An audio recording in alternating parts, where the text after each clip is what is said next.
Thank you, sir. Wow. Has anyone got a Hoover? Look. Hello, everyone. I'm stripping all this down. I've got no slides whatsoever. I'm just going to talk to you in the old-fashioned sort of way. My name's Darren Packman.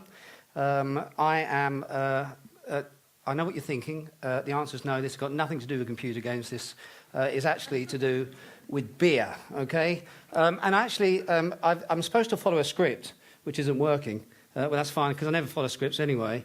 I've been sitting here all day long, so I've been bombarded by all these amazing conceptualizations and strategies and creativity and so on and so forth. And I've been thinking to myself, oh, the screw's been turning all day long and the pressure's been mounting. I think, crap, I'm just going to speak about beer. I mean, is there creativity and innovation in beer at all?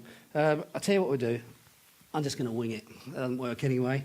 And what I'm going to do to you today is I'm a beer lover, I'm a beer geek, I'm a nerd, I'm an enthusiast, I'm a taster, a writer, a reviewer.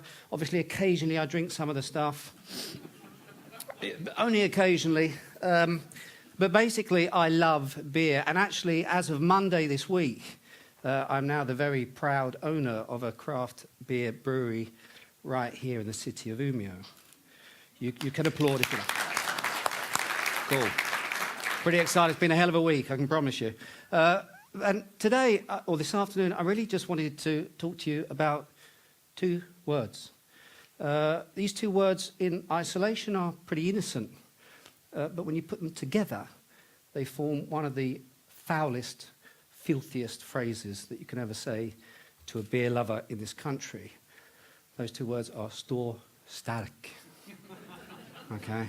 Yeah, I know.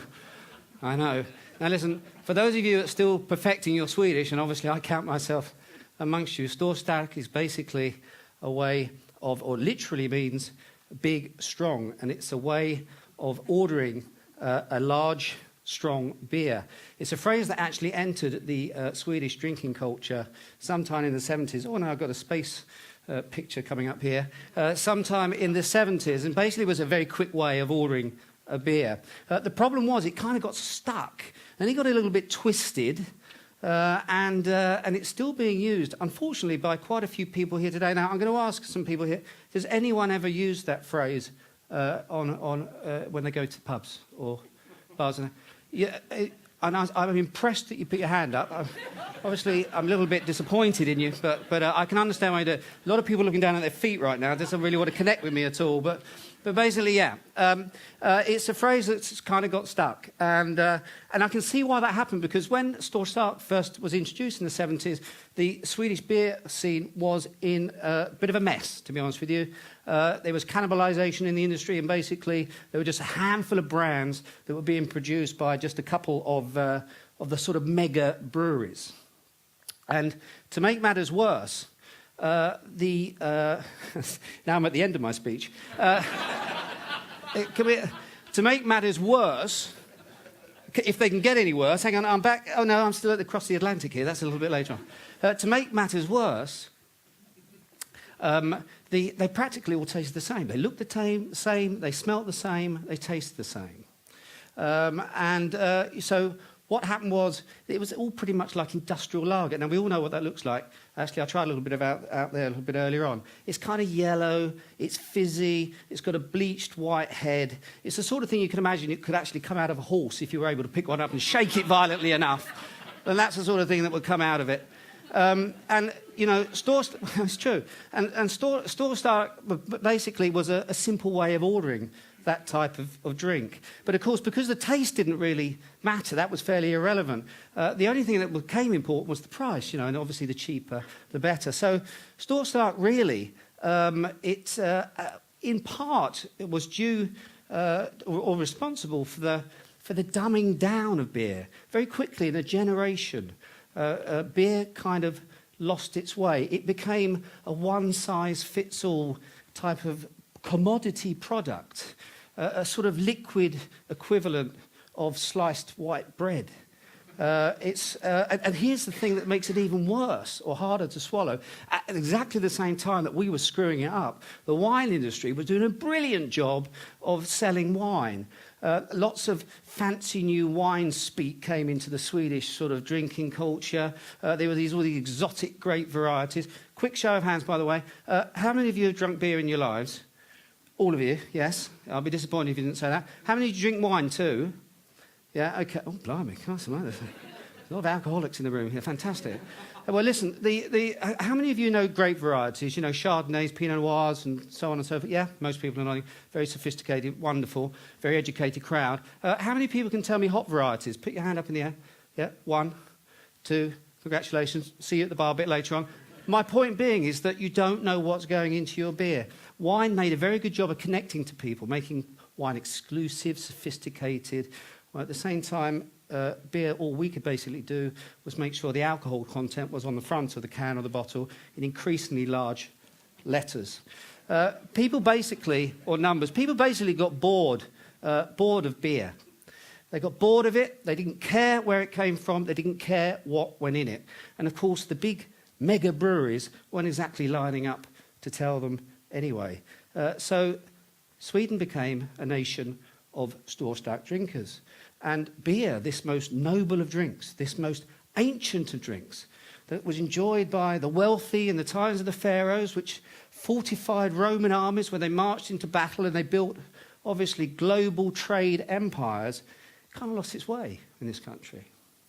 But of course, this is a story, and as all good stories have to have, something rather unexpected happened.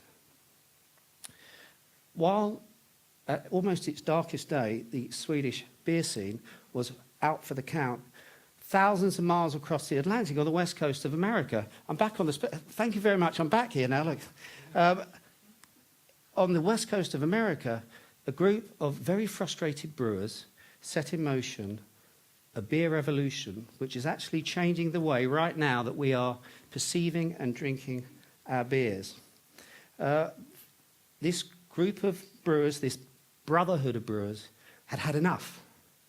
They'd had enough of drinking tasteless, boring, insipid, meaningless beer.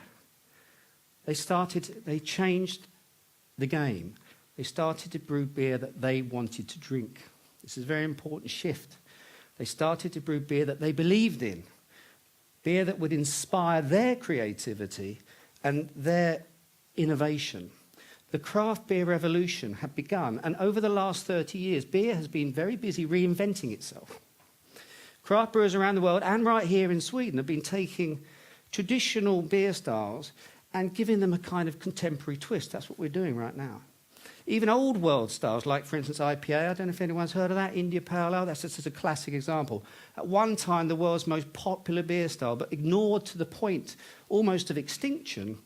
Styles like that have been revisited, resuscitated, and brought back to life again. Using innovative techniques, we are now testing the boundaries of what beer can be, what it can become. Dry hopping, barrel aging, mashing styles together, beer and food combinations, these sorts of techniques. Supersizing beers, that's very, very popular. More malt, more hops, more alcohol, more everything. That's very typical. Suddenly, there are no limitations anymore. Everything is possible. And we, in this room, hopefully you are, and certainly I am, we're drinking this new type of beer, this craft beer it's called. But what exactly is craft beer? Well, I'm a beer writer, and I've written about beer every day for the last 3.5 years. And during that time, I've seen craft, the definition of craft, people have been attempting to try and define it and sort of pigeonhole it rather comfortably. Some of them try and do it on size. Brewery has to be a certain size. Some of it do it on ownership. Others do it on the types of ingredients that are used in the beer. I've got a different type of philosophy or definition, if you want to call it. It's a lot more simple than all of that. To me, craft beer is beer that's brewed by people with passion. We've heard a lot about creativity today. That's fantastic stuff. I hear and see a lot of passion. I haven't heard that word very much today for me. Beer, craft beer, is all about, to me, passion. Okay? Craft beer needs to mean something to the person that brews it, and it needs to mean something to the person that drinks it. Okay? And I obviously, when we brew beer, we want you all to love it. I hope you do. But I'd rather you hate it than have absolutely no opinion about it at all. Okay? So, this craft beer is, this energy, this enthusiasm for beer is sweeping through the Swedish craft beer scene, or the beer scene, right now. Did you know, for instance, that actually this year there is a new craft brewery opening every other week? Did you know that in this country? Every fortnight. And of course, when I talked about those dark days back in the 70s, it was very difficult to escape industrial lager. I mean, it was everywhere. But how times have changed. This year alone, 2013, in the Systembolaget, which is the government monopoly chain of stores, there will be 500 new types of beers released. There really is no excuse to drink bad beer anymore, okay? You can't get away with that. So, to wrap up, this creativity, this enthusiasm, this new energy for beer is here today, and more of us are joining this revolution against bad beer. So I would implore, plead, beg, I'd get on my knees, but I'd probably cut myself, so I won't do that, that the next time that you go to the pub or bar, because I know you will, and you go out to the bar, please don't use those two words. At least not together. Okay. Give your next beer the dignity of a name, okay? But most of all, enjoy it. That's it, everyone. Thanks very much for listening. Remember to respect beer, respect each other too, okay? Cheers and beers.